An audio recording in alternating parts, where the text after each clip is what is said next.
हाय YSC news में आप तमाम लोगों का स्वागत और इस्तकबाल है। जैसा कि दुनिया के मशहूर शायर, मैं इसलिए सिर्फ कहता हूँ क्योंकि उन्हें पूरी दुनिया में इज्जत की निगाह से देखा जाता है। इतना किसी भी हिंदुस्तानी शायर को उतनी इज्जत नहीं दी जाती। यहाँ मेरी मुराद ऑल इंडिया कांग्रेस पार्टी के चेयरमैन इमरान प्रताप गढ़ी से है, जिन्होंने कल कतर में एमयू ओल्ड बॉयज एसोसिएशन के एक प्रोग्राम से खिताब किया और खिताब करने के साथ साथ उन्होंने बहुत सी बातें रखी, तो वहीं अपने कौम के भी मसाइल को रखा और उन्होंने बताया कि अब एमयू ओल्ड बॉयज एसोसिएशन को करना क्या है, किस तरीके से उन्हें काम करनी है, क्योंकि मुल्क में मुसलमानों के साथ अब वो इंसाफ नहीं हो रहा है। जो किसी ज़माने में मुसलमानों को अहमियत दी जाती थी, माइनॉरिटी को दी जाती थी, उनकी तनज़्ज़ुली की वजह और सवाब पूछे जाते थे, अब नहीं पूछे जाते हैं। इसीलिए कहा जाता है कहा जाता है कि मुसलमानों की तरक्की के लिए वो मुसलमान जो किसी बड़े ओहदे पर फाइज हैं या दूसरे ममालिक में रह करके अपने मुल्क को तरक्की देने में लगे हुए हैं, उन्हें एक मरतबा फिर आगे आना होगा और आगे आकर के अपने मुल्क को तरक्की देनी होगी। देखिए कि किस तरीके से इमरान प्रताप गढ़ी ने इस मौके पर बहुत सी चीज़ों को याद किया और कुछ अशार भी सुनाए एमयू के ऊपर। वो बाद में पेश करेंगे, जरा इनकी तकरीर और अशार को सुनिए। आप सबने आवाज़ दिया तो आपके बीच में हाजिरी हुई। सबसे पहले इस मुल्क को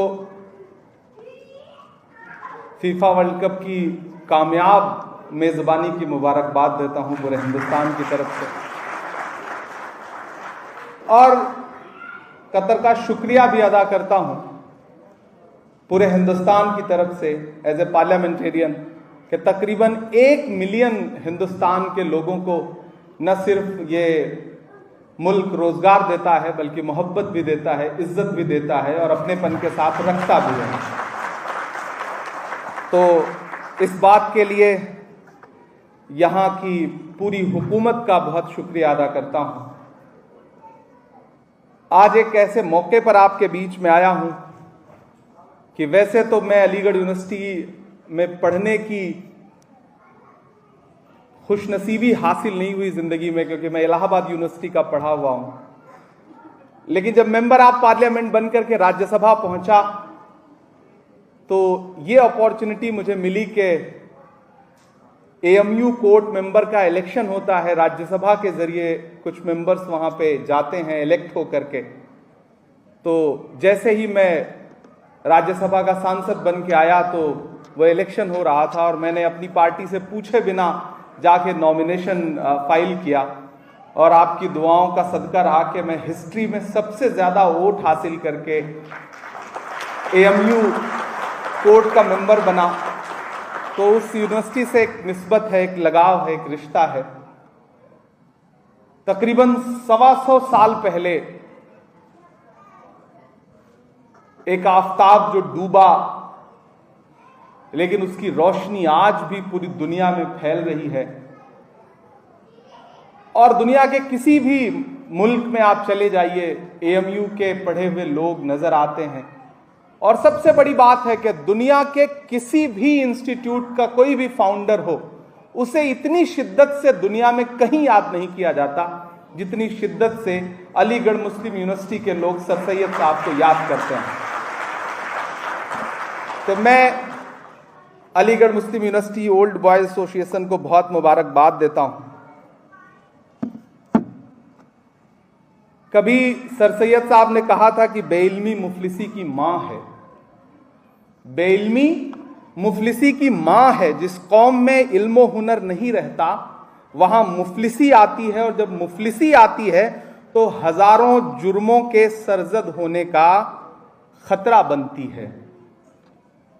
हम एक नए दौर में जी रहे हैं जहां मुश्किलात भी हैं, लेकिन ये अलीगढ़ से पढ़े हुए लोग हैं। हमारे दोस्त अमीर इमाम बहुत अच्छा एक शेर कहते हैं कि आए हैं और शान से आए हुए हैं हम, आए हैं और शान से आए हुए हैं हम, मिट्टी में आसमान से आए हुए हैं हम, सीना महक रहा है तो हैरत है किस लिए, फूलों के खानदान से आए हुए हैं हम। तो ये अलीगढ़ यूनिवर्सिटी के जो लोग हैं वो उस खानदान से आए। आजाद था आजाद है आजाद रहेगा, AMU तो आबाद है आबाद रहेगा, ये आबाद रहेगा, ये आबाद रहेगा।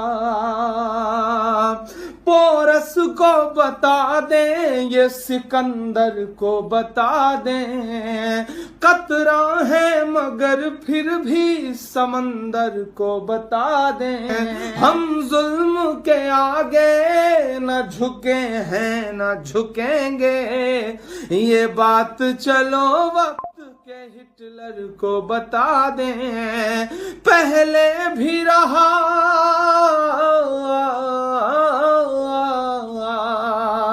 हाँ, मैं उसी तानाशाह से कह रहा हूं कि पहले भी रहा,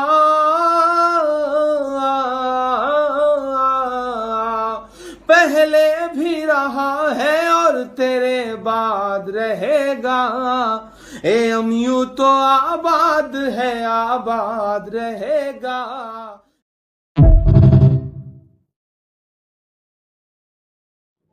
जैसा कि आप लोगों ने देखा होगा कि इमरान प्रतापगढ़ी ने बहुत सी चीज़ें कही, वहीं एक चीज़ इन्होंने ये भी कही कि मुसलमानों को अब वो चीज़ करनी होगी और ख़ास करके AMU ओल्ड बॉय एसोसिएशन के तमाम उन लोगों को सर सैयद के नक्शे कदम पर चलना होगा, सर सैयद की वसूलों को नाफिज करवाना होगा और उन्हीं के मुताबिक उनके एक ऐसे इदारे से मुंसलिक होने के नाते जिनकी बुनियाद उन्होंने सिर्फ इसलिए रखी थी कि मुसलमान इसके ज़रिए जब तालीम याफ्ता होंगे तो तरक्की करेंगे। फिर उसके बाद उन्होंने किस तरीके से AMU के ऊपर अपनी ही पुरानी एक नज़्म पेश की और वहाँ पूरे कतर में ओल्ड बॉयज एसोसिएशन के कारकुनान की दादो तहसीन हासिल की और सब लोगों ने इस मशहूर शायर की बड़ी ही हौसला अफजाई की और उन्हें बराबर का शरीक माना। अब आप खुद फैसला करें कि इस मुल्क के लोगों में इमरान प्रतापगढ़ी जैसा शायर, कौन ऐसा शायर है दर्द रखता है और कौम के लिए दर दर भटक रहा हो। इसीलिए मैं कहता हूं कि आप लोगों को भी इमरान प्रतापगढ़ी जैसा दर्द रखना चाहिए और उनको उनकी तरह जहां भी जाएं कौम के लिए आवाज़ उठाएं और कौम को आगे बढ़ाने और तरक्की देने की बात करें।